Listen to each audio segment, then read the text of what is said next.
Olá, galera, tudo bem? Vamos dar sequência às nossas aulas sobre as vanguardas europeias. Agora, nesta nossa aula, a gente vai falar um pouquinho sobre o surrealismo. O surrealismo. Você sabe o que foi essa vanguarda europeia? Você conhece os principais autores? Vem junto comigo que você vai aprender rapidinho nesta mini aula. Olha só, na Europa, o período entre as duas guerras, entre 1918 e 1939, ficou conhecido como os Anos Loucos. Havia muita incerteza, um sentimento de que a paz talvez não estivesse vingando plenamente, e isso levou ao desejo de viver apenas o presente. Foi nesse período de insatisfação, desequilíbrio e contradições que surgiram esses diversos movimentos artísticos voltados para uma nova interpretação da realidade. Entre esses movimentos, nós tínhamos o surrealismo, que fez parte daquele grupo que a gente chama de vanguardas europeias, não é isso? Bom, você está vendo aí algumas imagens surrealistas e você já vai observando que é algo que transcende o real, algo que é surreal, né? Aproveita-se uma imagem com um aspecto real, mas se dá a ela um aspecto de sonho, de fantasia, de pura imaginação. Ora, o Manifesto Surrealista já tratava disso e já dizia que o surrealismo não estava pautado pela razão, né? Nos dicionários nós encontramos uma definição que diz o seguinte, que o surrealismo é o ditado do pensamento suspenso qualquer controle exercido pela razão, alheio a qualquer preocupação estética ou moral. Ora, é preciso então, para a gente compreender direito isso e antes de passarmos para a análise de obras, olhar quais eram então as principais características do surrealismo. A primeira que você está vendo é o pensamento livre, a liberdade de pensamento na criação artística, a expressividade espontânea que surge junto com o pensamento livre, a criação de uma realidade paralela, não é? Nós temos na obra surrealista uma imagem real que se mescla com uma realidade paralela, a criação de cenas irreais e a valorização do inconsciente. São elementos muito característicos que, se você observar direitinho, você não tem como confundir com outras vanguardas, tá? Ora, é bom lembrar que nesta mesma época o estudo da psicanálise estava em desenvolvimento, sobretudo por Freud, e isso veio a influenciar significativamente o surrealismo, tá?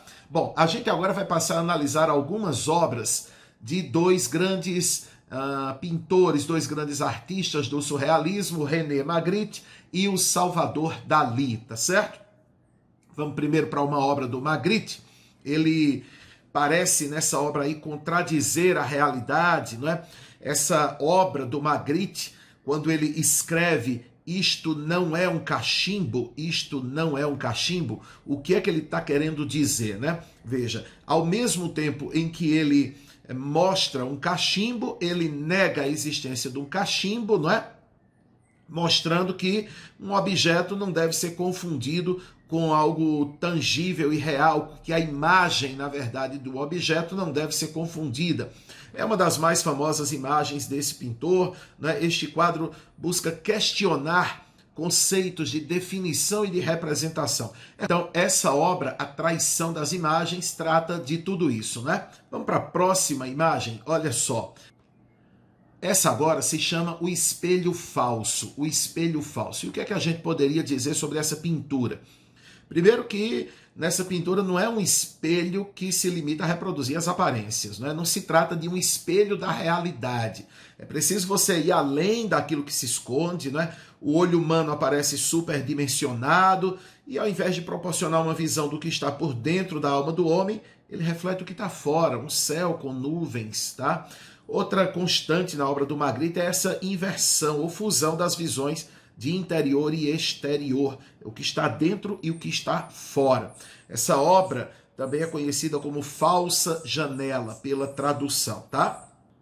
Bom, a gente vai analisar agora uma obra do Salvador Dalí, talvez a obra mais conhecida dele, A Persistência da Memória. Você está vendo agora na tela esse quadro famosíssimo, que inclusive é um quadro de pequena dimensão, 24 por 33 apenas, e provavelmente, como eu falei, é a obra mais conhecida do Salvador Dalí, esse famoso pintor surrealista, né? O que a gente pode entender aí dessa obra? Veja, a flacidez dos relógios que aparecem pendurados, escorregando, é um conceito muito interessante, que abala a nossa crença em uma ordem natural das coisas, uma vida cheia de regras estabelecidas e tal, e mostra justamente que essas regras se desfazem, se desmancham, apresentam deformações, né? As imagens chegam ao inconsciente, evocando a preocupação humana, aparentemente universal, com o tempo e com a memória. O próprio Dalí, se você observar, está presente nessa obra, na forma de uma cabeça adormecida bem aqui no centro da tela, não é?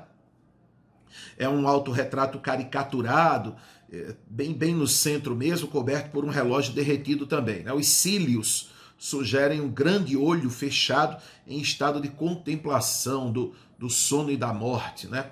Salvador Dalí propõe que apenas a superação do tempo terreno pode soltar as rédeas da consciência. Bom, a gente lembra ainda que o surrealismo também influenciou no modernismo brasileiro. A Tarsila do Amaral, por exemplo, foi influenciada, a obra Baporu é um exemplo disso, não é? Então, mais uma vez, a gente tem uma vanguarda europeia que serviu para influenciar o movimento modernista no Brasil. Beleza, galera? Então, confere lá também as nossas aulas anteriores, as aulas 57, 58 e 59, né, que tratam do expressionismo, do impressionismo e do cubismo. Você vai assistindo a cada uma direitinho, vai gravando, vai observando essas obras para que você não confunda nenhuma e seja capaz de reconhecer as obras e suas características. Isso aqui é importante para o Enem, beleza?